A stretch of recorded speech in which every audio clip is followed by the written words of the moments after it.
महाकुंभ मेले की तैयारी चल रही थी। पृथ्वीलोक पर सभी धार्मिक स्थल जहां जहां कुंभ मेला लगता था खूब सज धज रहे थे। पर इन्हीं पृथ्वीवासियों में से एक शिव भक्त थी यशोदा, जो कई वर्षों से एक ही इच्छा मन में लेकर चल रही थी, और उसकी वो इच्छा थी शिव जी को कुंभ में शाही स्नान कराना। यशोदा के पास शिव जी की एक बहुत प्यारी छोटी सी प्रतिमा थी। पूजा पाठ करते हुए यशोदा भगवान शिव से अपनी इस इच्छा को व्यक्त करती रहती। इस वर्ष महाकुंभ लगने वाला है।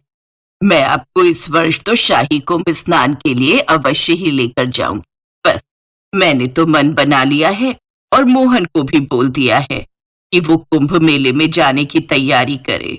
बस आपकी सेवा कर लूं, आपको महाकुंभ में शाही स्नान के लिए ले जाऊं। तभी मोहन काम से लौट आता है। मोहन के चेहरे पर खुशी थी। ये देखकर यशोदा समझ गई कि जरूर मोहन की आज मजदूरी से अच्छी कमाई हुई है। माँ, तुमने तो लगता है आज शिवजी को प्रसन्न कर ही लिया। पता है, आज मेरी पूरे 5,000 की कमाई हुई है। अब तो मैं भगवान शिव को शाही स्नान के लिए जरूर लेकर जाऊंगा। माँ, यशोदा जैसे ही मोहन के हाथ से पैसे लेने लगती है, तुरंत वो पैसा यशोदा की बहू सुधा छीन लेती है। अच्छा जी, कमाई मेरा पति करे और तुम फालतू के महाकुंभ स्नान के लिए पैसे खर्च करती रहो। बिल्कुल नहीं, इन पैसों से मैं अपने मायके वालों के साथ शहर में पिक्चर देखने जाऊंगी। ये क्या पागलपन है सुधा?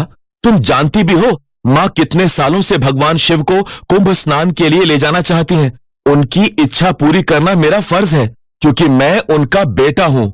तो क्या मेरे लिए तुम्हारा कोई हक नहीं? मैं तुम्हारी पत्नी हूँ, तुम्हारे पैसों पर उतना ही हक है मेरा जितना कि तुम्हारी माँ का है। ये पैसे मैं वापस नहीं देने वाली। अगले साल चली जाएंगे ये महाकुंभ के लिए। वैसे भी साधारण सी शिव जी की प्रतिमा को इतनी दूर महाकुंभ में शाही स्नान कराने के लिए जाने की कोई जरूरत नहीं। सामने नल बह रहा है, उसी में ही इस प्रतिमा को स्नान करा दो, हो जाएगा कुंभ स्नान। मैं जा रही हूँ अपने मायके वालों को मिलने। अपने भाई बहन के साथ मैं कल तो पिक्चर देखने चली जाऊंगी। सुधा ने मोहन की बात को नहीं सुना। वो सिर्फ अपने से मतलब रखती थी।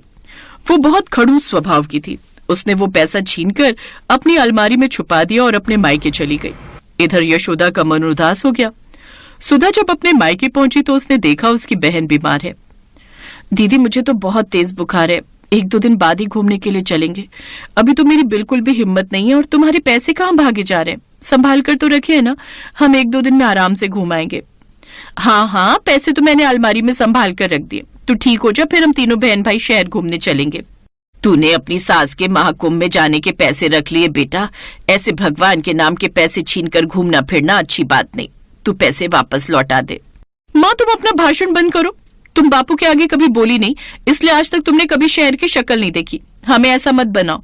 मैं सीधी बीवी और भोली भाली बहू बनकर नहीं रह सकती। सुधा घर लौट आती है। 2-3 दिन के बाद सुधा के भाई को कोई जरूरी काम पड़ जाता है। इस वजह से फिर उनका जाना टल जाता है। इस बीच मोहन जो भी कमा कर लाया, सुधा ने सारे पैसे अपने पास अलमारी में रख दिए। उसने यशोदा को कुछ भी पैसे जोड़ने नहीं दिए।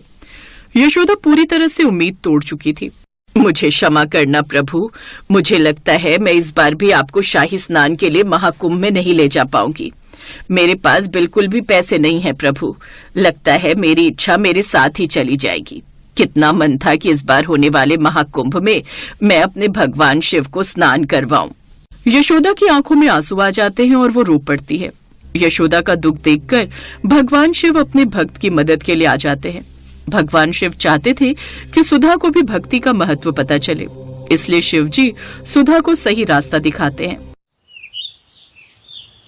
आज तो सचमुच मजा आ जाएगा। हम तीनों भाई बहन आखिरकार घूमने के लिए शहर जा ही रहे। जल्दी से वो जुड़े हुए पैसे निकाल लेती हूँ। ये क्या, मेरे सारे पैसे तो दीमक खा गई। अब क्या करूं? मेरा तो बहुत नुकसान हो गया। ये क्या हो गया? हाय, मैं लुट गई, बर्बाद हो गई, मेरे सारे पैसे दीमक खा गई। तभी उसकी आवाज सुनकर यशोदा और मोहन कमरे में आते हैं। क्या हुआ बहू, तुम रो क्यों रही हो? मैंने घूमने के लिए जो पैसे रखे थे सारे नोट दीमक खा गई।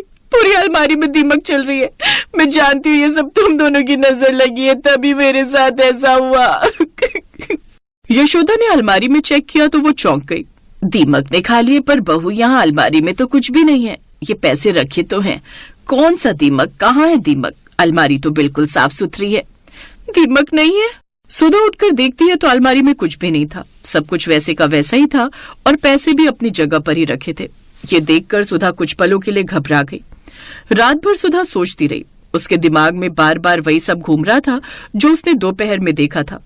तभी सुधा को भगवान शिव की आवाज सुनाई देती है। सुधा, यशोदा मेरी परम भक्त है। तुमने उसके साथ सही नहीं किया। मैं केवल तुम्हें सही राह दिखाना चाहता था। वो दीमक मेरी ही माया से उत्पन्न हुई थी। उस धनराशि को यशोदा को लौटा दो। वो मुझ पर बहुत विश्वास रखती है। यशोदा का मन है कि वो मेरी प्रतिमा को महाकुंभ में शाही स्नान करवाए, किंतु तुम उसकी भक्ति में बाधा डाल रही हो। मुझे माफ कर दो प्रभु, मुझसे भूल हो गई। मैंने माँ जी की भक्ति को नहीं समझा। मैं माँ जी को आपकी भक्ति करने से नहीं रोकूंगी और अब से मैं भी आपकी भक्ति करूंगी। मैं भी माँ जी के साथ महाकुंभ में आपकी प्रतिमा को शाही स्नान के लिए लेकर जाऊंगी। मैं अपनी गलती को सुधारूंगी प्रभु। अगले दिन सुधा ने यशोदा को सारे पैसे लौटा दिए। उसने यशोदा से माफी भी मांगी और सपने की बात भी बताई। माँ जी, मैं भी आपके साथ शिव जी को महाकुंभ में शाही स्नान करवाने के लिए ले चलूंगी। मुझे भी महाकुंभ देखना है। ये तो बहुत अच्छी बात है बहू, हम सब चलेंगे अपने शिव जी को महाकुंभ में शाही स्नान करवाने। जीती रहो बहू, सदा खुश रहो। हे शिव शंकर, आपकी जय हो प्रभु। माँ, मैं महाकुंभ मेले में जाने के सारे इंतजाम करता हूँ। यशोदा अपने बेटा बहू के साथ शिवजी की प्रतिमा को लेकर महाकुंभ में शाही स्नान के लिए पहुंचती है और कुंभ मेले में गंगा नदी में शिवजी की प्रतिमा को शाही स्नान करवाती है। भगवान शिव भी बहुत प्रसन्न थे, क्योंकि यशोदा जब उनकी प्रतिमा को स्नान करवा रही थी तो वो स्नान सीधे कैलाश पर्वत पर विराजे भगवान शिव को प्राप्त हो रहा था। गंगा की धारा में शिवजी स्नान कर रहे थे। ये गंगा नदी उनकी जटाओं से निकलकर खिलखिलाती बह रही थी।